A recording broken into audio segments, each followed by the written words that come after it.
Leo Januari 9, kada wa Chadema Godbless Lema ameibua mjadala mpana mitandaoni baada ya kuandika ujumbe wa fumbo kupitia ukurasa wake wa Instagram kufuatia taarifa za kuondolewa kwa Simba Chawene kwenye baraza la mawaziri.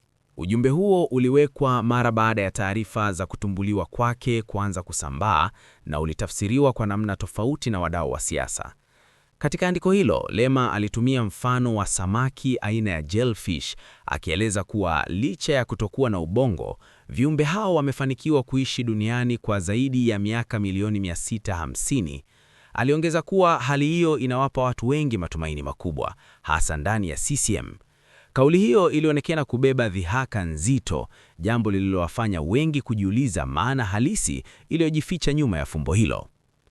Baada ya ujumbe huo kusambaa, wadau wengi walitoa tafsiri tofauti.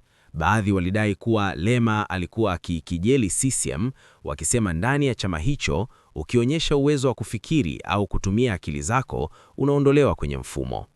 Wengine waliona ujumbe huo kama taswira ya mfumo wa uongozi unaoweza kuendelea kuwepo hata bila mantiki, mwelekeo au uwajibikaji wa kweli. Wengi pia walionyesha kumwonea huruma Simba Chawene, wakidai kuondolewa kwake kulitokana na msimamo wake wa kupenda haki na juhudi za kuanza kunyoosha mambo ndani ya serikali. Ilielezwa kuwa alikuwa akijaribu kusikiliza sauti za wananchi na kuzungumza ukweli, hali ambayo haikuwapendeza baadhi ya viongozi wa juu, kwani mfumo hauko tayari kusikiliza maoni ya wananchi. Baadhi ya wadau walitaja kuwa kosa lake kubwa lilikuwa ni kukemea tabia ya askari polisi kuwakamata raia wakiwa wamevaa nguo za kiraia, kauli iliyotafsiriwa kama kuvuka mipaka ndani ya mfumo wa mamlaka uliopo. Kauli iliyojirudia mara kwa mara kutoka kwa wachambuzi ni kwamba barani Afrika, watu wenye fikra huru na akili mara nyingi hutupwa nje ya mifumo ya uongozi.